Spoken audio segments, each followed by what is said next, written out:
Many influencers of all kinds seem to have a good concept and understanding of what is the real problem concerning gender relations today, especially those who have taken or knows about the red pill. Among them there are also many good scientists.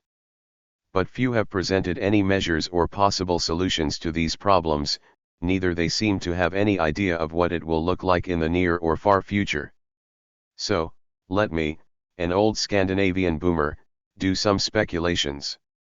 And please excuse my English. First I would like to comment on the Israeli psychologist PhD Sam Vaknin, who has posted a couple of videos on this subject. Vaknin is smart and have a good foresight ability, but exposes some traits that are not so nice. He actually makes a great thing about being a scientist but displays plain signs of narcissism. He takes pride in making fun of the red pillars, tries to disparage their truths as faulty and not underpinned by science, just beliefs. In reality, the red pill knowledge base its statements on science, seek science, and are apt to change when proved scientifically wrong. The strength of the red pill knowledge is exactly that it is based on science, whether by statistics or empirical phenomenology. This, out of a pure, and obvious necessity. Mr. Vaknin is dishonest when assigning properties to the red pill theory that is not true, thus making a strawman that he then attacks. And female visitors of course applaud his rants.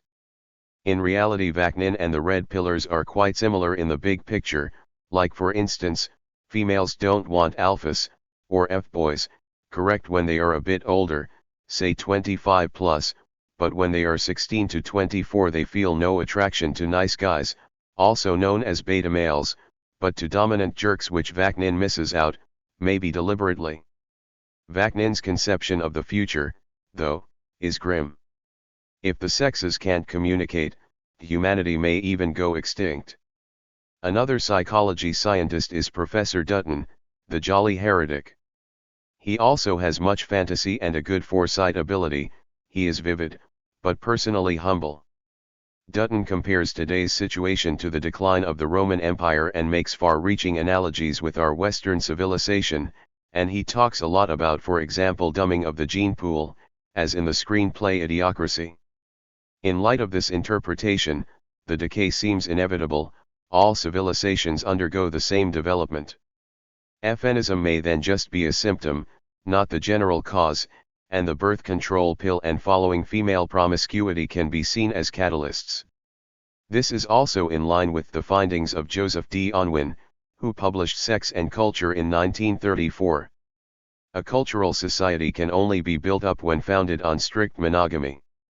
With time life becomes better, more comfortable, and the rigor of the sex habits loosens. 3 generations after the acceptance of promiscuity, society falls in decay. Another interesting comparison is with Calhoun's rodent experiments. The mice had all favorable conditions from the beginning: excess food, shelter, space, and absence of predators. Still, the downfall started after 3 generations, and all the mice went dead. Now, humans are very special animals, namely in the sense that we have evolved large brains and thereby a consciousness not found in other animals. This property once influenced us to establish monogamy, a system that may not directly benefit the individual female, but largely in an evolutionary perspective the society as a whole. Our only hope, I think, is that our brains will help us out of an otherwise catastrophical situation, but it's just a hope, also expressed by Calhoun. So, what are we to await? What will the future probably look like? The present state of dating apocalypse will surely lead to some sort of collapse, or transition into a nightmare. An intrusive question is now if it will be a fast or slow collapse. Because if the transition is too slow it may even come to a halt in a state that's severe for most men. That's why it is so dangerous, not to say plain counteractive, to embrace the man-up thing. The PUA-type advice to men, man up, only perpetuates the situation and will impede a coordinate fight hitting at the root cause, promiscuity. Also, the women of course like the man-up thing, it makes their choices even better. This stance of adaptation is a catastrophe that will thwart the efforts to reach a real change at the core and must be avoided at all costs.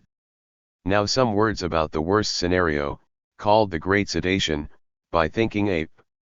A situation that must not ever happen.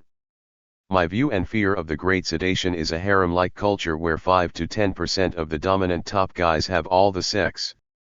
The females let themselves be hoarded and, like female apes, they form loose groups where they even cater and help take care of each other's offspring, which, by the way, in numbers will be far below replacement level. The great tragedy is of course all the other males. They won't have much real sex and have to satisfy their urges by porn, sex dolls, and various online sex activities. Also perhaps prostitutes may help calm them down. But no offspring. The babies that are produced are done so by chads, but the cost must be covered by the sexless provider males through their grinding and toiling, collected by taxation. I can't really think of anything worse, more unjust and unworthy situation, and maybe that's why I can't refrain from making these silly videos. To end this video, I would like to recommend 2 different internet articles on the subject. The first has the title, "Will Declining Monogamy Lead to an Increase in Violence?" Written by Jerry Barnett in Aereo magazine 2018. It's a long and very interesting article with many good comments. At the end, though, it shows up that Barnett is a sex liberal that see no point or perhaps no possibility in trying to restrict sexual behavior. He doesn't realize the imbalance in that women still control male sexuality to 100%, while nothing restricts female sexual behavior any longer. He seems to believe that the above-named Great Sedation would just be a fine solution to the surplus males, that is to say that all the males that are not a chad could just turn to porn and prostitutes as well as playing computer games.